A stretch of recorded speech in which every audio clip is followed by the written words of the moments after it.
All right, friends, today we're going to be talking about Mercury's Cazimi with the Sun in the sign of Scorpio while it's in its retrograde motion. And this retrograde motion is a journey of our minds, our thinking process into its own great depths, into what I like to call the situation room of our lives. It's where every intent, every thought, every reaction has to get to the bottom of its motives.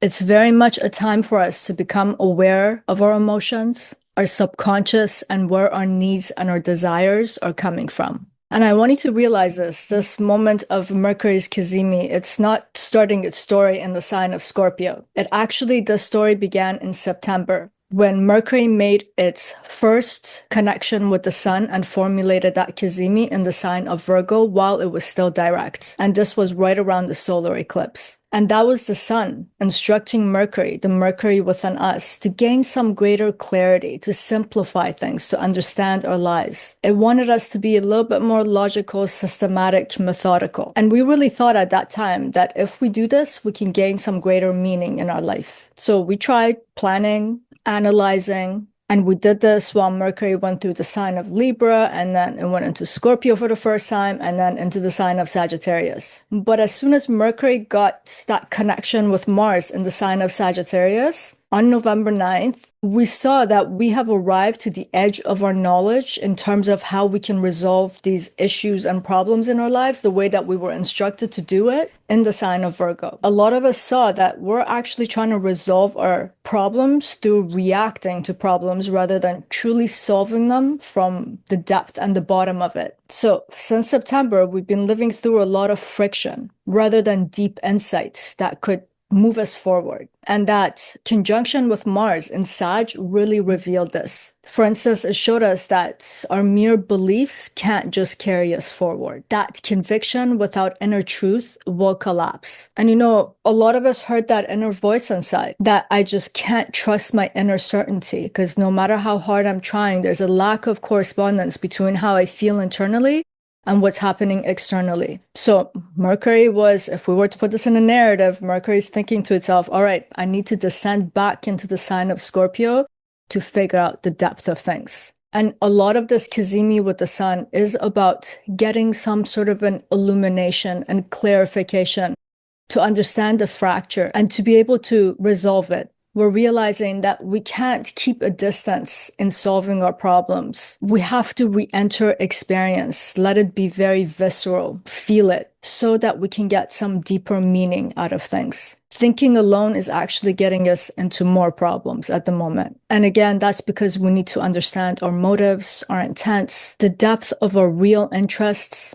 as well as others, because where the sign of Scorpio sitting in your chart is saying a lot as to whether this is a process that you're dealing with within yourself or in relation and relative to other people. And before moving to the core of this video, if you want to follow this Mercury story, because next it's going to have a conjunction with Venus before it moves back into the sign of Sagittarius, please remember to subscribe. That way you'll get a notification for those upcoming videos. So now let's get to the heart of this transit. Mercury's descent, its Kazimi, and the grand water trine from Jupiter and Saturn. And let's start here. When Mercury steps back into Scorpio, from Sagittarius on November 19th, we're gonna feel the tonal change right away. It's as if the air gets a little bit heavier, things start to slow down and feel a little denser. So the mind's gonna start to sink rather than soar. And the first thing to realize, this isn't gonna be a transit of let me think my way out of this. Let me just think a little bit more, analyze a little bit more. It's a transit of feeling our thoughts. And that's because Scorpio is a water sign. It accommodates emotions, not thinking process. And in Scorpio, the emotion's always inward, penetrative. So it doesn't skim surface ideas. It wants to get to the depth of emotions. It wants to get to the intent of something. So to understand something here, for the intellect, for Mercury to understand, it has to touch the emotional pulse of things. And I described a lot of this in one of my previous videos recently about Mercury in the sign of Scorpio. And I described in that video that Mercury is not comfortable in this sign because this is a fixed water sign. It's emotional, it can be heavy, opaque, while Mercury loves movement. It's agile, it's about lightness and neutrality. So in Scorpio, Mercury is very prone to lose its clear edges of clarity. For instance, Mercury, because it's neutral, it can go towards rationality. It can be a little bit more objective. And because of its flexibility, it can move between opinions. It doesn't have a fixed opinion. But in the sign of Scorpio, you're supposed to have very strong and intense opinions. Logic moves to the rhythm of intense emotions. So it's not about having an opinion, it's about possessing an opinion. And that's because Scorpio doesn't do anything on the surface. It teaches through immersion. It's as if Scorpio is going to be telling Mercury, dude, stop describing how you feel. I don't really care. I want you to feel what you're describing. I don't want you to define it. I want you to actually enter into it. I want you to show me what those feelings are made of. And this is exactly where the challenge begins for Mercury, for our intellect, and for our thinking process. Because back in Virgo, where Mercury was exalted during that first Kazimi, we thought our job was to just name things, label it, fix it, and just sort and organize through things. During that Virgo season, we were made to believe that was the solution to our problem. We just had to find the right definition. And if we did, we'd find the right order of things and we could move forward in our life. But now Mercury has come to realize, it was not enough to just define things. I actually have to dissolve the things that I have already named. So Scorpios keep whispering to Mercury, go beneath the word, beneath the descriptions. I want you to let your concepts dissolve so that you can see the substance underneath it. I want you to tell me what it's really made of. Scorpio is actually trying to help us right now, the sign, to know what's hidden in a word or in a name. Because we can use a definition to disguise a lot of things, such as our emotions and our intents. We don't have this luxury anymore in the sign of Scorpio. And for Mercury and for our minds, this feels very disorienting because this process can feel like we're losing our language. We're losing the structure of the thing that used to hold our sense of reality in it. And that is exactly what is happening right now because we're being asked to trade explanation for raw experiences. And we have to remember, Scorpio always wants the raw truth. So it rarely comes across as polite or gentle. It's instinctive, it's psychic, it's about gut feelings that you can't necessarily describe, put words into it. So it defies logic and intellect. Now, let's take a moment to talk about this Kazimi of Mercury with the Sun. And that's the moment where Mercury and the Sun are at exact same degree, which will be at 28 degrees. And this will occur on November 20th. And it's a very quick one. Literally within a matter of hours, they're going to separate from each other, but they will have this encounter. And you know what? This Kazimi ends up to be quite rare. And the reason for that is we don't just have Sun and Mercury meet, which is in itself a special event. But we also have Moon there at 28 degrees of Scorpio, and Moon is debilitated. Just keep that in mind. So we have the three lights meeting in the same place at the same time. The Sun, which represents our consciousness, the Moon, which represents our interiority, the mind and the body. And Mercury is actually the intellect, which is the messenger between the soul, the sun consciousness, and the moon as in the body and the mind. So Mercury, the intellect, is right in the furnace of consciousness. And the sun is going to illuminate to Mercury every mental construct that it has come up with in the past few months, every opinion that has turned into defense. Especially, we're going to get to see that in the sign of Scorpio. Scorpio is going to pull that out of us so that we get to see it. So in a lot of ways, this meeting of Mercury and Sun are going to be a kind of a purification by illuminating how we have used language, words, definitions to hide things, to gloss over things, and to remain on the surface. We're starting to realize that our intellect and our thinking process can't carry the full weight of our perception or what's happening around us and what we are actually perceiving and experiencing. We're meant to understand something that defies and goes beyond categories, or at least they belong to categories of the mind that we don't have yet, so we can't fully define our current experiences. So this moment can actually feel like a psychological crisis in some ways, because we're supposed to evolve, surpass some previous understanding, grasp something that just is existing in the realm of gut feelings and intuition. And one of the ways that the sign of Scorpio is going to show us this is that we're going to see what we're trying to over control in this moment, because the sign of Scorpio by itself has a lot to do with control. And I was describing the sign of Scorpio in another video in a way that it describes the scarcity paradigm.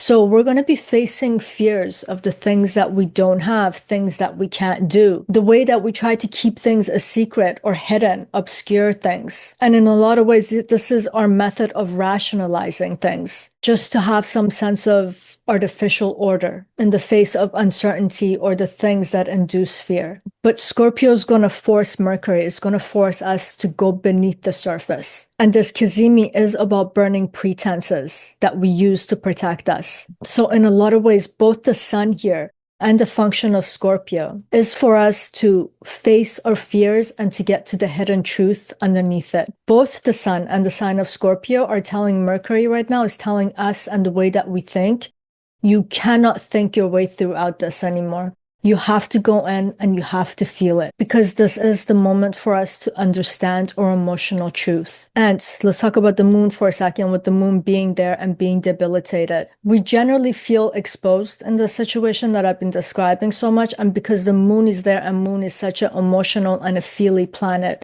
we'll feel it acutely. And the moon will make this experience hyper personal. And what that means is that we're not just going to see our blind spot. We're going to feel it deeply to our bones. So this moon is going to amplify the awareness that we are still very ignorant towards certain things, that we don't know certain things. It's going to show us that we actually don't have what we need, where our survival might be contingent on it, and that we don't have the things that we desire, that we're so far from it. And the moon, this is one thing I tell people all the time. Trust your emotions in a sense that they're indicators telling you something about your internal happenings, but don't believe your emotions. With a debilitated moon here, with being in such an intense moment, we can come to believe these as our truth, as a constant. And I just want to warn against that. It's showing us something, but the moon has to over-exaggerate this, so all these hidden things come to the surface of our conscious mind. And I think the way to meet this moment is to show up with some humility, that we don't know everything, that some of these emotions are just a process and a method for us to have self-realization, and that it's okay that this moment is uncomfortable and even painful, because it's through the discomfort that we're getting to the bottom of things. It's pushing our thresholds, where we compensate thinking for feeling. This is actually a way to expand our consciousness. And the humility is the willingness to surrender and to see, to have this experience. In some way, having the sun and the moon in the sign of Scorpio, it's like having a psychic MRI, because it's revealing our hidden motives that sit behind our thoughts and our actions. All of this can just feel uncomfortable because this isn't discovery in a usual sense. It's more about exposing things. It's about exposure and feeling vulnerable. This is the moment where hidden things within us have to come to the surface, and we have to be able to see it. Or hidden things about other people, which is usually uncomfortable. Why would it be hidden in the first place? So our usual habits of problem solving is not going to work here. That means we can't explain it away, we can't justify, and we can't just rationalize it away. Because sometimes we do things where we're just justifying it, sugarcoating it, or we do it for other people. In this instance, these methods are supposed to fail. It doesn't fit the depth that we're supposed to see in this moment. So another form of humility in this moment is to actually let this Kazimi, the rays of sun, its consciousness, illuminate something much deeper. And I want us to remember this Kazimi is making a trine to Saturn and Jupiter. And let's just talk about this a little bit, because while there's all of this craziness happening in the sign of Scorpio, which is uncomfortable, we do have a saving grace through this grand trine between the sign of Pisces, Cancer, and Scorpio. That Jupiter retrograde right now in the sign of Cancer, it's in a reflective mode of allowing us to understand our inner landscape and its roots. Saturn, on the other hand, in the sign of Pisces, which is still in its retrograde motion, soon to station and go direct, is giving our emotional landscape a structure. So it's creating a kind of a psychic container for what Mercury is going to be going through. So this is saying that the psyche is not getting destroyed. It's being held so it can be reformulated, recalibrated. Because if we just had this happening in the sign of Scorpio, we can feel like we're being consumed. But water flows through Cancer and Pisces can contain it with Saturn there. So it's softening the pressure on Mercury to be able to come up with some sort of a meaning for some kind of a solution. For instance, that Jupiter retrograde in the sign of Cancer right now is bringing memory and what it means to have belonging back in the conversation. Jupiter's reminding Mercury, look, little buddy, insight is not just about having clever insights. True insight needs to have a sense of continuity. Your narrative has to connect itself from the past to the present to the future. How can we do that? So if you pay attention, every realization that you're having right now, it's connecting itself back to something older, such as family patterns, ancestral memories, and the formative emotional imprints that are left on our minds. So what's coming forward and feeling disruptive, it's actually us finding the right kind of language, the kind of words and definition. We need to understand the totality of our inner narrative. We could describe this as Jupiter allowing us to see the samskaras, the imprints that are left on our minds. And it has been solidified so hard and so severely that we can't get out of those thinking patterns. So Jupiter is helping Mercury to follow these threads, to understand how these knots have been made so that we can untie them. And I want you to remember, at that 28-degree mark where this Kazimi is happening, it is in that critical degree, the Gundanta point, where we're going from the sign of fire, in this case, back into water, the karmic knots that are there. So Jupiter is giving its blessing to Mercury to understand these and how to undo some of them. So the point here isn't having new realizations, is to actually realize, hey man, I've been here before and maybe for a lifetime. And now I'm starting to understand why. How do I get myself into these conundrums and get stuck in it over and over again?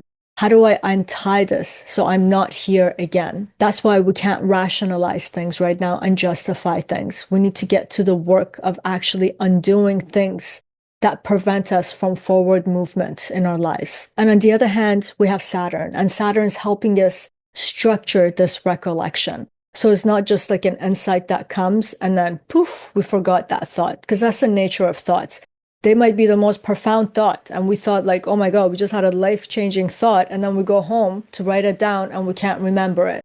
Not with Saturn here. Saturn's allowing us to hold it. And at the same time, because Saturn's cold and objective, it's also helping us through that trine not to drown in the emotion of things. Like feel it all, but you can still keep a little bit of distance from it so you can see it. So Saturn's bringing a kind of a discipline to our emotional landscape. So Saturn's granting form to our intuition, boundary to our imagination, and it's giving a kind of an endurance for us to have faith and trust that we can untie these knots. And through Saturn, our insights can stop being abstract. We'll see that our insight is a way of finding an application to work through things. And Saturn's also trying to help us see right now where we have these distorted illusions, blind faith, where we project instead of actually own our own things and work on them. So Saturn's allowing us to embody our insights, to incorporate them as part of our wisdom that we can practice with a conscious mind where the sun is.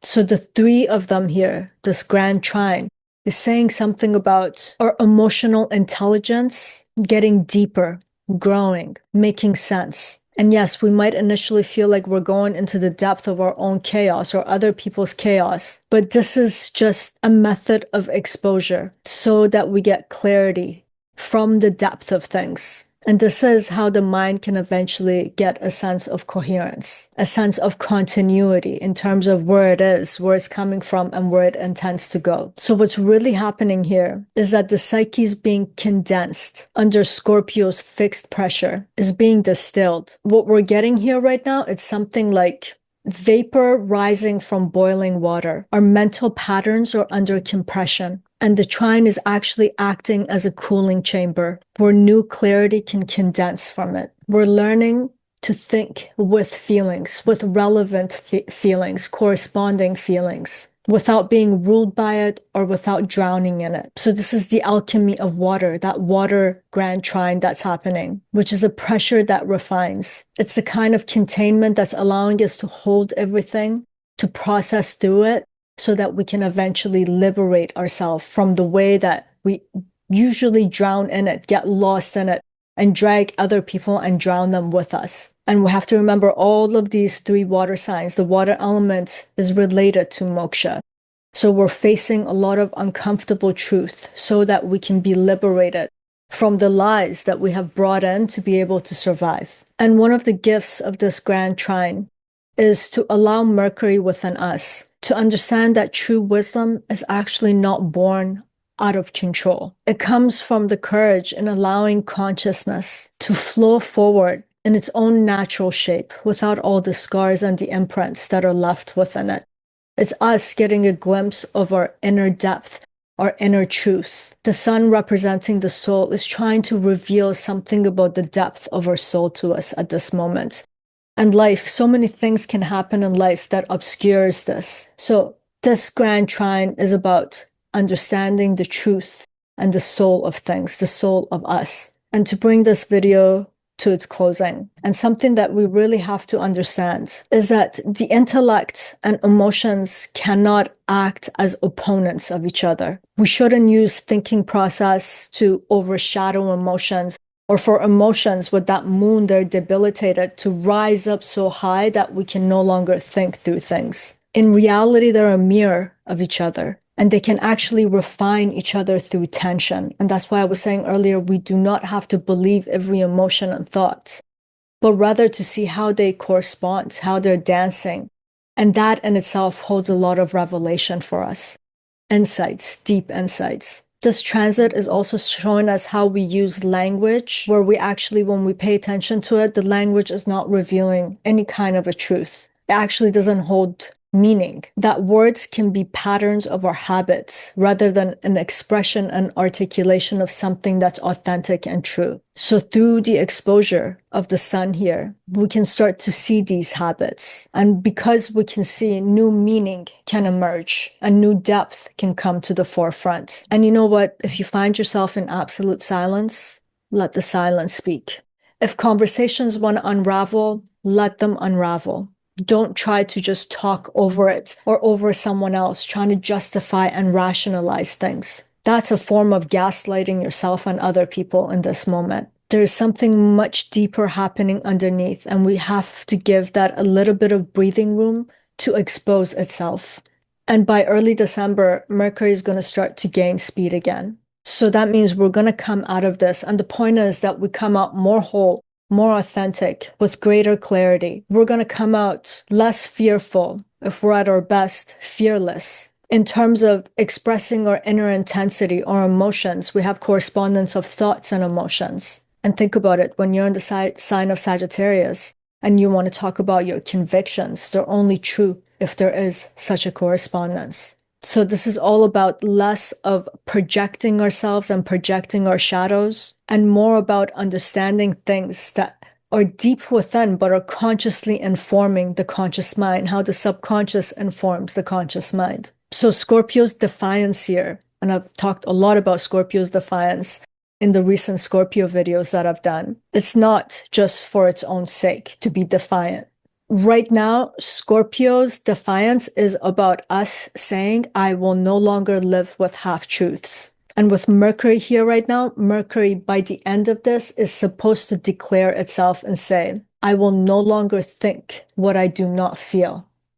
And as I mentioned earlier, I will come back to talk about one more conjunction, one more of the Scorpio saga that's coming up, which is about the conjunction of this Mercury retrograde to Venus. And if the content of this video resonates with you, please do like, subscribe, and comment. And as I said in the last video, I'm creating this work, but it's you guys' participation and engagement that is allowing this channel to grow, and I'm eternally grateful to you.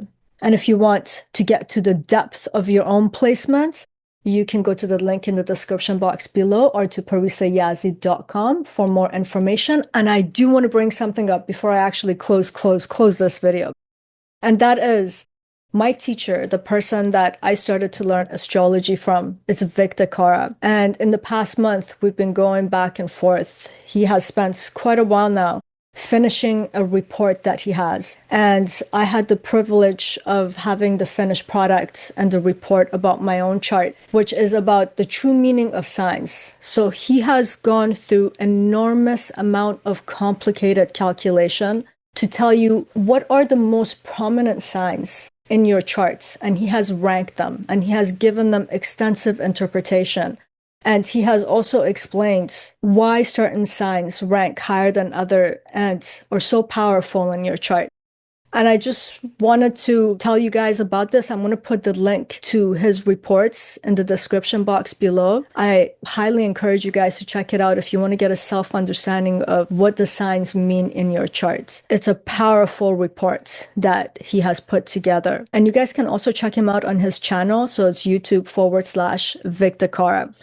And I'd like to leave you with this thought before ending this video. If this retrograde has a purpose, it's this. It's to reunite the intellect with consciousness. It's to remind us that the mind is not just a machine for explanation. It's actually an organ of revelation. In Scorpio, Mercury discovers that every thought is actually meant to participate in the mysteries that it experiences. And our inner world is mysterious. And we just have to trust in this moment that when this Mercury turns direct and gets out of the sign of Scorpio, from this depth, from this underworld that we entered, there will be a new kind of intelligence. And when Mercury makes that connection with Venus, we're also going to learn how to love, how to fall in love with this depth that we're discovering right now. And I hope that we can carry that forward once when we discover this depth within us, to think with tenderness, to speak with integrity, and to know that every word we utter either conceals or reveals the soul that speaks it. That's it for today. Sending you much love. Till next time.